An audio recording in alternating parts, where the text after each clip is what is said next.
Hello and welcome to Aero Innovations. I'm Aero, your AI host, not to be confused with a robot. If you're new to the channel, I specialize in videos that break down every notable hand I play from the perspective of a long-time low-stakes pro. I don't waste your time showing you different restaurants I eat at across town. You're not going to see me pretend to crawl out of bed in the morning or a head and shoulders shot of me in the shower. I just jump straight to the poker.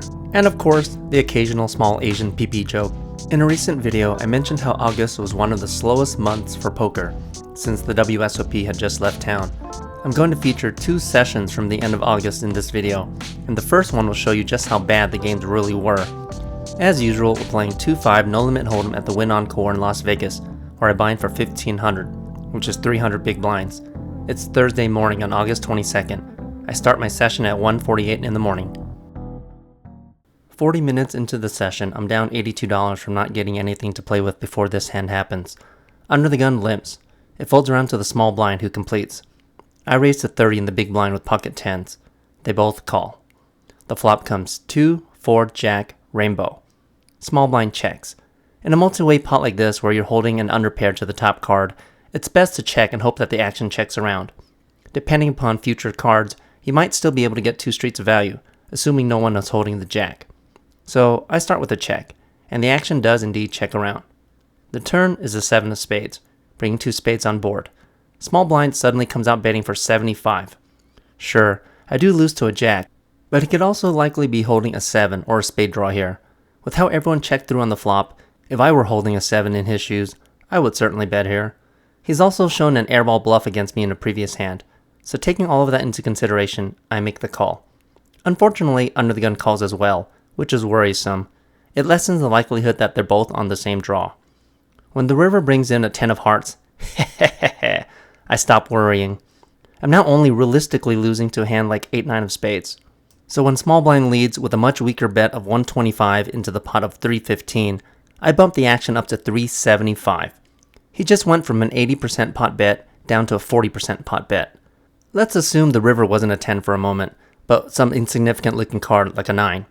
If he were to make that same 40% pot bet, sure, I could be good with my pocket 10s, but why take the chance? When I smell weakness, I like to pounce. You could get a stronger hand to fold by showing strength when they show weakness. Here, I actually have a monster, and I'm hoping one of my opponents has something they can call with, but I'd likely make the same raise if the river didn't hit me, as long as it doesn't significantly change the board.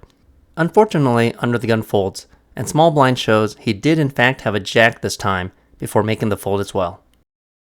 For this next hand, under the gun opens to 20, plus 1 folds.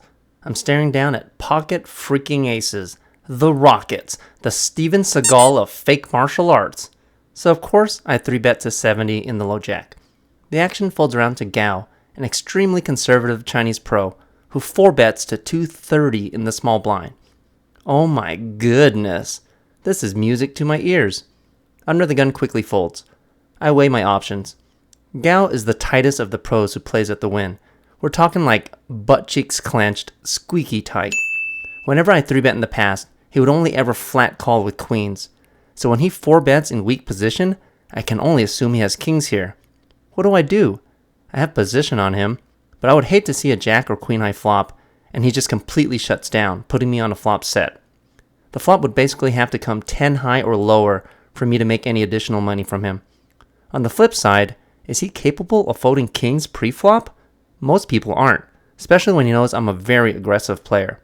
So after a full minute of thinking my options through, I decide to 5-bet to 530, choosing an amount that seems more geared towards wanting him to fold as opposed to call. Against another player, I'd probably just go for like 425 here, or maybe even just a flat call. Unfortunately, after 25 seconds of deliberating, Gao does make the laydown, saying that he had queens. Sigh. Damn it. This is why I treat tight pros like Gao as if they're just furniture. They just sit and camp in the background. They're not even real humans. Snipers, the lot of them. By the time this next hand happens, we're down to 6-handed. We're also the only remaining 2-5 table still going. I limp under the gun with pocket 4s. Everyone folds to the blinds, who check their option, so we go 3-handed to a flop of 4, 8, ace with 2 hearts. We flop bottom set on a somewhat wet board. So when the action checks to me, I lead with a full pot bet of 15. The small blind folds, but the big blind calls. The turn is a very safe-looking 10 of diamonds. Big blind checks. I continue once again for another full pot bet of 45. Again, he makes the call. The river is a jack of diamonds, so the flush misses, but 7-9, 9-queen, and king-queen all make straights. Big blind leads for a full pot-sized bet of 130. Okay, so the safe way to play this hand is to just make the call. But I'm a greedy bastard, and I don't mind taking risks. That's why I have 2 kids. King-queen of hearts is out of the question. He would have raised preflop with such a hand, so I'm only realistically losing to 7-9 of hearts and queen-9 of hearts. I decide to live life on the edge and raise the action up to 335, targeting all of my opponent's 2-pair combinations, or simply just a naked ace if he puts me on a missed flush draw. My opponent tanks. If he shoves all in here, I might actually fold, depending upon my read of his vitals and demeanor. Unfortunately, after a full minute, he lets his hand go, so we don't win as much as we'd like, but still happy for a win nonetheless. After this hand, I rack up my chips and leave. There's 3 pros on a short-handed table, all trying to take nibbles out of the 3 recreational players. Not my idea of a good time. I don't even enjoy sharing a full table with that many pros. Forget a short-handed one. I didn't even bother recording my cash out since I only caught 3 notable hands on cam and played for less than an hour and a half. I'd rather just call it an early night than submit myself to this tomfoolery. When the table isn't good, when the action is pretty dead and there are no options for a table change, just go home. No one's forcing you to play in a bad game. This brings us to our next session for this video. As usual, we're playing 2-5 no limit hold'em at the Wynn Encore in Las Vegas, where I bind for 1500, which is 300 big blinds. It's Thursday morning on August 29th. I start my session at 12:39 in the morning. 45 minutes into the session, the middle position opens to 15. I 3-bet to 45 in the hijack with 9-10 of spades to isolate the original raiser and to play in position. You should mix in these types of 3-bets occasionally when you play in a deeper game, instead of limiting your 3-bets to only ace-king and big premium pairs. This makes your play a bit more unpredictable and makes it harder for opponents to properly pinpoint your range of hands. Everyone else folds, but the original raiser calls. We go heads up in position to a flop of 6, jack, 8, all spades. We flop a 10 high flush with outs to a straight flush. Suddenly, my opponent leads with a half-pot bet of 45. I wish that 6 of spades were actually a 7, but that aside, this is about as good of a flop as we can hope for. I raise the action to 145. My opponent quickly makes the call. The turn is a 6 of diamonds, pairing the board. This is not my favorite card. A hand like pocket 8s and occasionally even pocket jacks is very much in my opponent's range, so when my opponent checks, instead of keeping the pedal to the metal, I decide to throw out a much smaller bet of 140. Let's see how my opponent wants to proceed against such a small bet. I'm not necessarily sure if I have the best hand anymore. If my opponent raises here, there's a good chance I would just fold. I suppose I could check back, but I do want to get some value out of a naked jack or an ace-high spade draw. Instead, my opponent just calls, so we go to a river, which is an 8 of clubs. Now we're looking at a double-paired board, but at least the top pair didn't pair. This reduces the odds of our opponent having flopped a set of 6s or 8s though, so when my opponent checks again, I would only smash burger this board with a hand like pocket jacks. With my current hand, I decide to go for some extremely thin value and target a naked jack. I throw out a tiny bet of 115 into the pot of 665. My opponent makes the call. I table my hand, but we're not good. My opponent shows Queen 3 of spades for a higher flopped flush. I took myself to Value Town with some really hefty trip expenses. My only saving grace is that the board pairing on the turn saved me from making some massive bets on future streets. You know that theory people make about donk bets being weak? Yeah, no. I don't subscribe to that belief personally, as I'll often lead with sets, and neither does my opponent apparently. Down $466 after playing my very first notable hand. For this next hand, Chase, a conservative pro from the Wynn, limps under the gun. David, the owner of the Absolute Nuts live streaming channel, raises to 15 in the middle position, claiming that he's scared of Chase's limp. The low jack 3-bets to 50, making a comment that he's not scared. Everyone folds around to me in the big blind. If you had a monstrous hand, would you really take part in the silly table talk to mention that you're not scared? I don't know about you, but I certainly wouldn't. I just stay quiet and try not to give any reads. So knowing that, I cold 4-bet to 160 with ace-queen offsuit. This is not a very good hand to play out of position to a 3-bet, but hearing all of the table talk makes me feel very comfortable with my play. Surely enough, everyone quickly folds. Try not to give away any tells when you join in on the playful banter. A player like me will take advantage of it. Here, I stare down at this silly 1 pair and open to 20 in the cutoff. Sure, it's aces, but it's still only 1 pair. Only David calls in the big blind with a full stack of 1500. At this point, I'd never really played against David before. I knew at the time that he had a streaming channel, so I table changed to this table with the full intent of making his acquaintance so I can get on the show. Little did I know at the time that he's the most aggressive loose player on his entire channel. We go heads up in position to flop of queen, 4, 10, rainbow.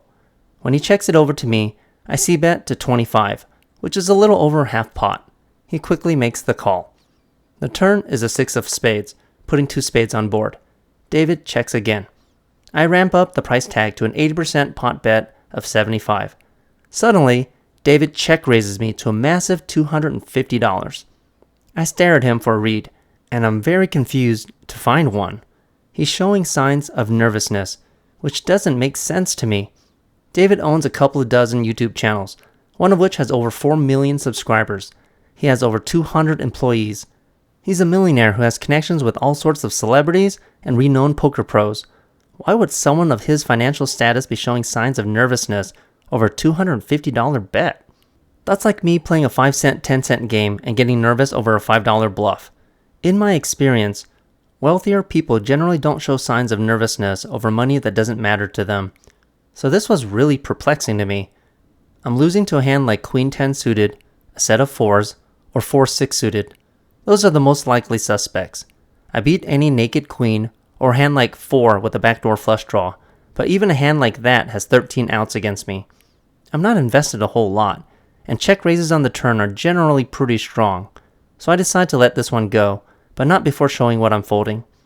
David reveals his hand to show Jack 9 of spades for a flopped open-ended straight draw that turned more equity with a backdoor flush draw. So he did have a respectable 14 outs against me for a huge semi-bluff.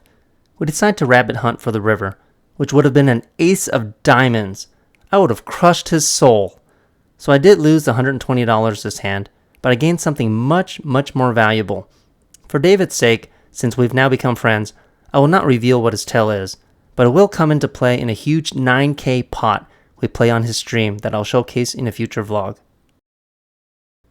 Here, Under the Gun opens to 15, plus 1 calls.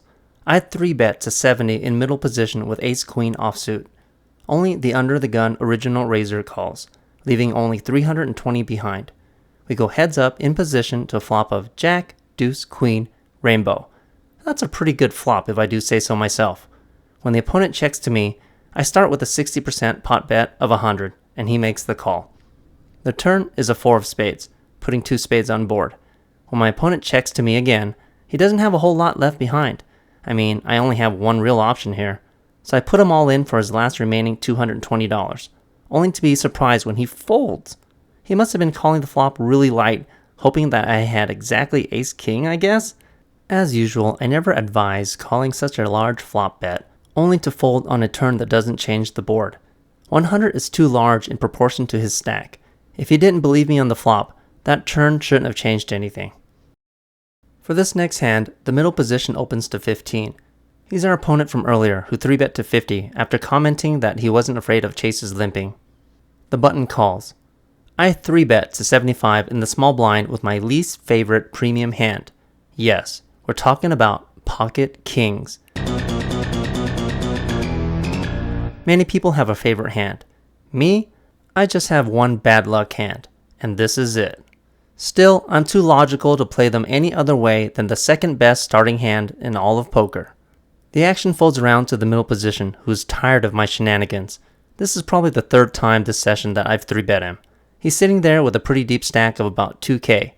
So when he 4-bets me to 200, I'm not about to 5-bet rip it from my entire $1,500 stack and pray that he doesn't have aces. Oh no. I'm also taking into consideration that he's likely just taking a stand with a middling pocket pair like 10s or something similar. With all of this in mind, I think the most profitable play here is to just call. The flop comes 4-2-9 with 2 spades. Unless he's holding aces, This is just about as perfect of a flop as I could have hoped for. Tens, jacks, and queens are all about to get wrecked, never putting me on a hand as big as the one I have. I start with a check, fully planning on putting in a check raise. Unfortunately, my opponent checks the action back, which makes me a very sad panda. The turn brings in a jack of hearts. This is potentially one of the cards I was worried about. So I check again to see how my opponent wants to proceed, and unfortunately, he checks once more. Damn it, maybe he only has an ace-high type of holding? The river is an inconsequential 6 of clubs. I decide it's time to go for some value. I don't think I can get much value out of a hand like tens, especially when there's a jack out there, so I go for a half-pot bet of 200. My opponent quickly makes the call. I table my hand, and of course, it's good. I didn't get nearly as much value for this hand as I would have liked, but any win is a good win when I'm holding pocket kings. For this hand here, I open to 15 in the +1 with king-jack offsuit. The middle position and big blind both call. The flop comes 7, 5, king, rainbow. I flop top pair, but my kicker is the absolute lowest kicker for an unsuited hand that I'll ever play, so I prefer to keep this type of pot on the smaller side. When big blind checks, I lead with a $25 bet into the pot of $45. The middle position calls, but the big blind folds. The turn is a 4 of spades, keeping the board rainbow. 6-8 makes the obvious nuts. I check for pot control. My opponent bets $60. I'm not going anywhere just yet for that price, so I make the call. Although realistically, I'm only beating king 10 or occasionally a hand like king 9 suited. The river is an 8 of spades, putting a 1-card straight possibility on board if someone were holding a 6. I check with intentions of folding to almost any bet. Fortunately, my opponent checks the action back. I table my hand, but it's no good. My opponent shows king-queen for a slightly better kicker. This is one of those rare times where I'm at the absolute bottom of my range, which is why I try to keep pots like this smaller and play more on the conservative side. Stack protection is way more important than seeking out the most value you can possibly squeeze. With this loss, I'm down $278 after 2 hours and 34 minutes into the session, which is still an improvement considering I was down nearly $500 after playing my first notable hand. That hand could have gone much worse if my opponent decided to get more aggressive on the flop. 1 full hour later, we're down to 4-handed. We're getting to the end of the night. The cutoff opens to 15 with an $1,800 stack. I had 3-bet to 50 on the button with a couple of luscious ladies. The blinds fold, but the cutoff makes the call. So we go heads up in position to a flop of 6, 3, king with 2 diamonds. My opponent checks. Keep in mind that you can't hope to get 3 streets of value with every hand, even if you don't think your opponent is holding the king here. This is a perfect example of that. I check the action back. The turn is an 8 of clubs, putting 2 clubs to go along with the 2 diamonds. My opponent checks again. In heads up, especially short-handed situations, it's rare for your opponent to actually wake up with a flush draw, so I'm less concerned about the 2 different draws here. I decide to target a 1-pair holding below a king with a down bet of 40. My opponent makes the call. The river is a 10 of hearts, which is a welcoming sight. Both flush draws brick out. When my opponent checks again, I suppose I could make my hand look like a missed draw and go for a larger bet, but when I'm already putting him on a pair smaller than top pair, it's hard to squeeze too much value. Most players aren't courageous enough to make huge hero calls, so I just go for a small value bet of $60. My opponent quickly makes the call. We table our hand, and it's good. Spoiler alert, this last hand is about to get crazy. We're talking El Pollo Loco. We've picked up a few new players, so we're no longer short-handed. We're still stuck in the red though. Here, the hijack opens to 15 with a $400 stack. The button calls with about $430. I call in the small blind with queen 9 of spades, and the big blind folds. We go 3 ways out of position to flop of 7, 9, 6, rainbow with 1 spade. We flop top pair, but the board is really connected. I start with a check. The original raiser checks as well. The button suddenly throws out a toe-curling double pot bet of 100. Yes, you heard me. 100 doll hairs. What should I do with top pair? I'm only invested $15. Easy fold, right? Do you remember in a recent vlog how I called pocket tens against a $225 3-bet even though I had bad implied odds to set mine due to our respective stacks. This is because I did not feel that I was behind. I put my opponent on an exact hand due to his disproportionate bet sizing. In another vlog, I folded pocket jacks in almost the exact same spot to a very similar 3-bet raise amount, even though my hand was actually bigger that time. Why would I do such a thing? It's because that particular opponent hadn't gotten out of line all night, and I'm not about to set mine with bad odds. Don't play poker based on your feelings. Use math, use statistics, use psychology. You need to be very careful with your bet amounts. A larger bet does not necessarily indicate more strength. It's like a bell curve. Once you go too high, your perceived strength actually decreases. This player had just joined the table, so I don't have any information on how he plays yet. But I do know that a $100 bet here reeks of fear. It smells like what my boxers smell like when I wake up in the morning and miss the toilet. You can listen to me laugh at the bet. I don't even tank for 20 seconds before raising the action up to 400 with intentions of putting my opponent all in. The low jack original raiser doesn't immediately fold, which is extremely disconcerting. After tanking for 30 seconds, he shoves all in. The button shoves on top for an extra $30 or so of course I have to make the call. The turn is a 4 of diamonds, and the river brings in a queen of hearts. So all the straight draws miss, and I actually improve the top 2 pairs. I declare my hand before turning it over, and it's good! The low jack flips over 8 jack of spades for a missed straight draw, and the button randomly flips over 10-4 offsuit for a missed gut shot Hail Mary draw. This huge win puts me in the green for $521 5 hours into the session. I play for another 25 minutes before deciding to cash out since it's well past my usual 3 to 4 hour mark. In for $2,000 and out for $25.87 for a profit of $587 after 5 hours and 24 minutes of playtime. If you like what you saw today, please smash that like button. If you want to learn more tips and tricks on how to crush low stakes no limit hold'em, just subscribe to my channel. I release 1 to 2 vlogs every single week. It doesn't cost you anything to like, subscribe, and comment on my videos, but it really helps the channel out. My channel is still in its infancy stage, so my wife and I are putting in tons of work for very little gain at the moment. If you'd like to help out monetarily, feel free to drop by my Patreon page. There, you can find more videos from my coaching series where I coach Josh from Magic Heart Poker, as well as my future acolytes. I also offer one-on-one coaching for anyone who's interested as well. Rates are on my Patreon page. Just reach out to me through my email or Instagram. As always, I hope to see you in the next video.